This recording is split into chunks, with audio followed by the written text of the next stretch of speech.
Yung second question ko, Melay, ito ano lang, panang question lang. Sa nangyayaring kaguluhan sa Senado, di ba? Kumbaga, ikaw, kung bibigyan ka ng chance i-guest yung isa sa mga senador, sino yung gusto mo i-guest at anong itatanong mo? Ganun ang mukha, no? Nag-iba yung mukha, no? Hindi ka nang, talagang alam mo, totoo talaga yung mga nangyayari talaga.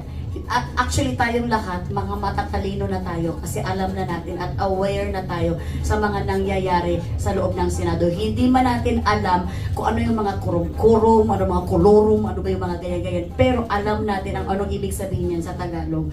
So, kung may i-interviewin man ako na Senado, ang i-interviewin ko talaga ay walang iba kundi si Bisaya doon. Wala may ibang Bisaya doon kundi si Senator Mig Zubiri.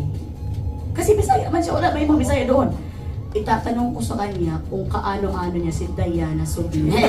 Related ba sila?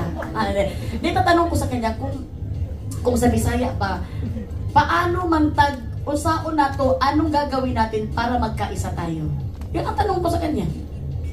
Kasi sobra talaga tayong nakakahiya, ha? Sa totoo lang, sobra tayong nakakahiya. Bakit? Yung mga ibang bansa may mga war. Bansa na sa ganito, bansa sa ganito naglalaban. Pero kakampi nila ang sarili nilang bansa. Pero tayo, wala na ba tayong ibang kalaban? Tayo na nagkakalaban sa isa't isa.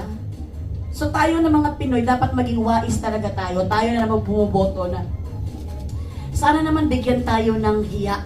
Tayo ang bigyan ng hiya. Hindi ko alam kung may mga hiya pa ba sila.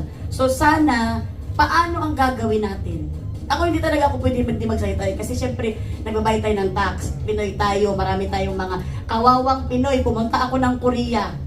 Magtutour ka doon, masaya talaga ang tour mo. Bakit? Wala kang makita mga tao doon na kawawa. Wala kang makitang tao doon na ang mga establishment nila, the best 51 na bridge ang ginawa nila para makatawid ang mga tao nila lahat doon. May traffic man, pero alam mo, kitang-kita mo ang goodness ng kanilang paggawa nila sa gobyerno nila, yung tax, nakikita mo tayo dito. Makikita mo, masaya ka sa buhay mo kasi bagong sweldo ka paglabas mo, may taong na nanghihingi ng pera kasi walang trabaho. Doon pa lang, hindi ka na nga masaya, parang nagganon ka na agad, so naglalakad ka na. Hanggang nabigay mo na yung sweldo mo, kulang na naman ang sweldo mo. Yung, wala kang peace ba? So, Senator Migs, ano ba, usaman atong himuon na magkahiusa mo din ha, na magkaisa kayo dyan. Para naman magkaroon din kayo sa amin dito. Lahat na tayo dito, lahat ng mga nagbabayad ng tax, please lang, ibalik nyo talaga ang dignidad sa Senado.